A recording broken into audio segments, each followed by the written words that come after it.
प्रधानमंत्री नरेंद्र मोदी के चीन पहुंचते ही भारत को लेकर ऐसी दो खबरें आई हैं जिन्होंने भारत के दुश्मनों में हड़कंप मचा दिया है। ये दोनों खबरें इतनी बड़ी हैं कि चीन भी पीएम मोदी के ग्रैंड वेलकम में जुट गया है। चीन ने गाजे बाजे और रेड कारपेट के साथ पीएम मोदी का स्वागत किया है। भारत से जुड़ी इन दोनों खबरों के बारे में जब आपको पता चलेगा तो आपका सीना गर्व से चौड़ा हो जाएगा। भारत की इन दोनों खबरों ने अमेरिका के दोनों हाथ काट दिए हैं। पहली खबर है कि जिस अमेरिका ने भारत को डेड इकोनॉमी कहा था, आज वही भारतीय इकोनॉमी डैडी बन गई है, वो भी अमेरिका की।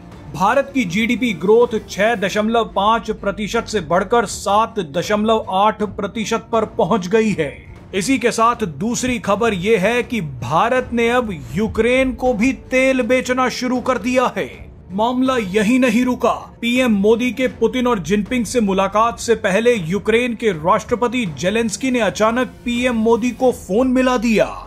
जेलेंस्की ने पीएम मोदी के चीन पहुंचते ही भारत से जो मांगा है उसे सुनकर आपके होश उड़ जाएंगे। जेलेंस्की ने पीएम मोदी से क्या कहा है इसके बारे में आपको आगे बताएंगे। ये खबर भी आपके होश उड़ा देगी।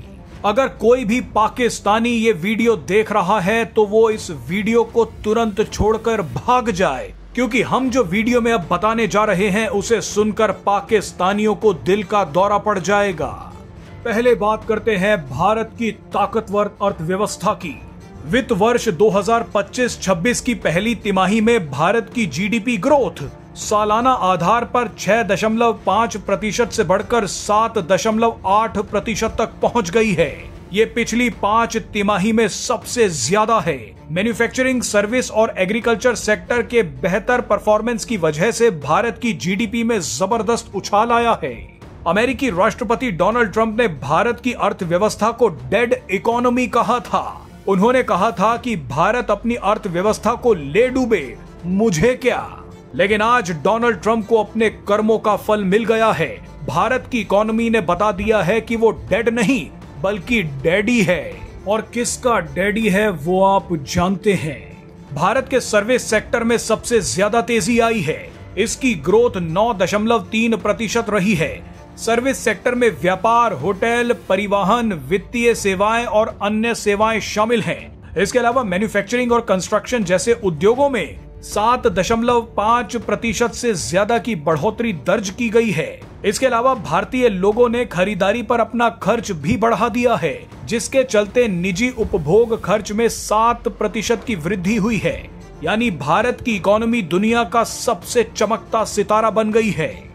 बहरहाल अब आते हैं दूसरी धमाकेदार खबर पर। पीएम मोदी के चीन पहुंचते ही यूक्रेन के राष्ट्रपति जेलेंस्की ने उन्हें फोन मिला दिया। जेलेंस्की ने पीएम मोदी से कहा है कि जल्द से जल्द जंग खत्म करवा दो। जेलेंस्की समझ चुके हैं कि डोनाल्ड ट्रंप के बस की कुछ नहीं है, वो हमें धोखा दे रहे हैं। ऐसे में पुतिन सिर्फ पीएम मोदी की बात ही मान सकते हैं। इसीलिए आनन फानन में जेलेंस्की ने पीएम मोदी को फोन मिलाया। यूक्रेन अब अमेरिका को छोड़कर किस तरह से पीएम मोदी के पास आ रहा है, अब वो देख लीजिए। जिस यूक्रेन को रूस से बचाने के लिए अमेरिका ने भारत पर दंड के रूप में 25% एक्स्ट्रा टैरिफ थोपा था, वही यूक्रेन अब भारत के डीजल की बदौलत आगे बढ़ रहा है। जुलाई के महीने में यूक्रेन ने सबसे ज्यादा डीजल भारत से खरीदा है। भारत यूक्रेन का सबसे बड़ा डीजल सप्लायर बन गया है। भारत से यूक्रेन में डीजल का डेली शिपमेंट औसतन 2700 टन देखने को मिला है। भारतीय मूल का डीजल कई माध्यमों से यूक्रेन पहुंच रहा है। इसका सबसे बड़ा हिस्सा रोमानिया के डैन्यूब नदी के रास्ते यूक्रेन पहुंच रहा है। इसके अलावा भारतीय डीजल तुर्की के रास्ते भी यूक्रेन पहुंच रहा है। बताइए, इन खबरों को देखने के बाद अमेरिका की क्या हालत हो रही होगी।